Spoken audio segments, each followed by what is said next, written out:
সামনেই আসতে চলেছে হোলি বা দোল উৎসব অর্থাৎ রঙের উৎসব। আর এই উৎসবে রং খেলার সাথে সাথেই চলতে থাকে নানান রকমের খাওয়া দাওয়ার পর্ব। আর তাই রকমারি খাওয়ার সাথে একটু ডেজার্ট তো থাকতেই হবে। তো সেই জন্যই আজকে আমি আপনাদের কাছে নিয়ে চলে এলাম এই হোলি স্পেশাল রেনবো পাউন্ড কেকের রেসিপি নিয়ে। যেহেতু এই দিনটা ভীষণই কালারফুল হয়, তাই আজকে এই কেকটাও আমি কালারফুল বানিয়েছি ঠিক এই দিনটার কথা মাথায় রেখেই। তাহলে বন্ধুরা, পুরো ভিডিওটা শেষ অবধি দেখতে থাকুন, আর ভিডিওটা ভালো লাগলে অবশ্যই লাইক, শেয়ার আর সাবস্ক্রাইব করে পাশে থাকবেন। নমস্কার বন্ধুরা, আমি পিয়ালি, আপনাদের সকলকে স্বাগত জানাই আমার চ্যানেল টেস্ট উইথ পিয়ালিতে। চলুন আমাদের আজকের নতুন রেসিপিটি দেখে নিই। প্রথমেই একটা মিক্সিং বলে নিয়ে নিলাম 2/3 কাপ দুধ, যেটা রুম টেম্পারেচারে আছে।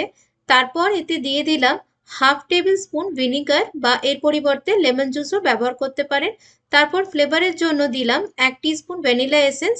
আপনারা আপনাদের পছন্দ মতো ফ্লেভার ব্যবহার করতে পারেন। এরপর এতে দিলাম 3/4 কাপ চিনি গুঁড়ো, আর সাথে 1/4 কাপ রিফাইন তেল। এবার সবকিছুকে আগে ভালো করে মিক্স করে নিতে হবে, বেশ ভালোভাবে ফেটিয়ে নেব হুইস্কার দিয়ে। এগলেস কেকের ক্ষেত্রে নর্মালি হ্যান্ড হুইস্কার দিয়েই মিক্সিংটা হয়ে যায়, বিটারের প্রয়োজন পড়ে না খুব একটা, যদি না বাটার ব্যবহার করা হয়। তো সবকিছু মেশানো হয়ে গেছে। এবার এর উপরেই একটা ছাঁকনি রেখে অ্যাড করলাম 1.5 কাপ, অর্থাৎ 1 কাপ আর হাফ কাপ ময়দা, সাথে 1.5 টিস্পুন বেকিং পাউডার আর 1/4 টিস্পুন বেকিং সোডা। এবার ময়দাটা ভালোভাবে চেলে নিতে হবে। তারপর দুধের মিশ্রণটার সাথে খুব ভালোভাবে একসাথে মিক্স করে নিতে হবে।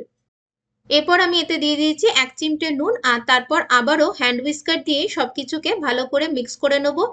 লাম্পস ফ্রি স্মুথ ব্যাটার তৈরি করতে হবে আমাদের। এই দেখুন ব্যাটারটা একদমই লাম্পস ফ্রি তৈরি হয়েছে, খুবই স্মুথ এবং রিবন কনসিস্টেন্সির ব্যাটার হয়েছে। এই দেখুন, এটাকে রিবন কনসিস্টেন্সি বলে। তো ব্যাটারটাকে এবার আমি 6টা ভাগে ভাগ করে নেব। তো এই দেখুন, আমি 6টা বাটিতে সমান ভাগে ব্যাটারটাকে ভাগ করে নিয়েছি। এবার আমি 6টা বাটিতে 6টা আলাদা আলাদা কালার অ্যাড করব। আমি এখানে 6টা আলাদা আলাদা রঙের জেল ফুড কালার ব্যবহার করেছি। 2 ড্রপ করে প্রত্যেকটা কালার আমি বাটিতে অ্যাড করলাম। এখানে আমি অ্যাড করেছি violet colour, blue colour, green, yellow, orange আর রেড কালার।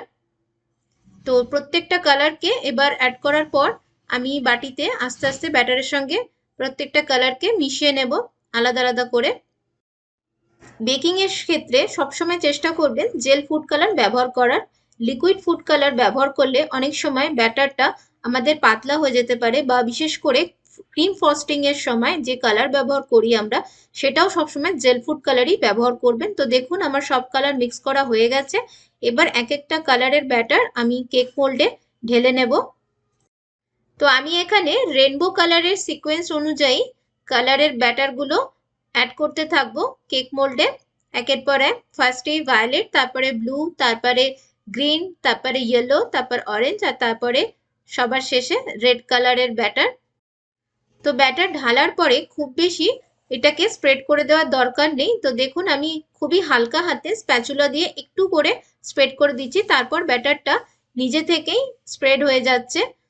ঠিক যেমনটা মার্বেল কেক বানানোর সময় আমরা ব্যাটার একের পর এক ঢালতে থাকি আর সুন্দর একটা এফেক্ট ক্রিয়েট হয়, এক্ষেত্রেও আলাদা আলাদা কালারের ব্যাটার একের পর এক ঢালতে থাকলে একটা সুন্দর এফেক্ট ক্রিয়েট হবে।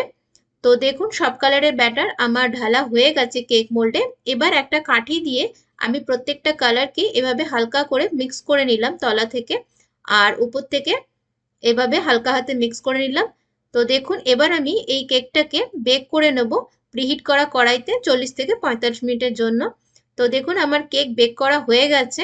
এবার কেকটাকে চলুন চেক করে দেখে নিই। এই দেখুন, কাঠিটা একদম পরিষ্কার এসেছে, তার মানে কেকটা খুবই ভালোভাবে বেক হয়ে গেছে। এবার এটাকে একটা কাপড় দিয়ে ঢেকে ঠান্ডা করে নেব। ওভেন ছাড়া কড়াইতে কিভাবে কেক বেক করতে হয় সেটা আমার অন্যান্য ভিডিওতে অলরেডি চ্যানেলে দেওয়া আছে, আপনারা সেটা দেখে নেবেন। তো কেক দেখুন আমার এখন পুরোপুরি ঠান্ডাও হয়ে গেছে। তো আমি কেকটাকে কেক মোল্ড থেকে বের করে নিলাম, আর দেখুন কেকটা কতটা সফট হয়েছে, কতটা স্পঞ্জি হয়েছে কেকটা। এই দেখুন, আর প্রত্যেকটা কালার দেখে খুবই ভালো লাগছে কেকটাকে। এবার ওপর থেকে আমি কিছুটা হোয়াইট চকলেট গানাশ এর ওপর দিয়ে ঢেলে দিলাম। তারপর একটু স্প্যাচুলা দিয়ে ওপরতে এরকম প্যাটার্ন ক্রিয়েট করে নিলাম। আর তারপর বাকি বোর্ডটা পরিষ্কার করে নিয়ে ওপর থেকে কিছু রেনবো কালারের স্প্রিঙ্কেল ছড়িয়ে দিলাম। তো দেখুন এবার আমি কেকটাকে আপনাদের কেটে দেখাচ্ছি যে ভেতর থেকে এই রেনবো কালারটা কেমন এসেছে। তো দেখুন কেকটা ভেতর থেকে কতটা সুন্দর লাগছে, ভীষণই কালারফুল একটা কেক তৈরি হয়েছে, একদম রেনবো এফেক্ট আছে কেকটার মধ্যে। আর কেকটা দেখতে যতটা কালারফুল হয়েছে খেতে ততটাই সুন্দর হয়েছিল, আর ভীষণই সফট আর স্পঞ্জি হয়েছে কেকটা। তো আজকের এই রেসিপিটি আপনাদের কেমন লাগলো আমাকে অবশ্যই কমেন্টে লিখে জানাবেন। তো ভিডিওটা ভালো লেগে থাকলে ভিডিওটাকে লাইক করে শেয়ার করে দেবেন, আর নতুন বন্ধু হলে চ্যানেলটাকে সাবস্ক্রাইব করে পাশে থাকবেন। দেখা হবে নতুন ভিডিওর সাথে। ভালো থাকবেন, সুস্থ থাকবেন।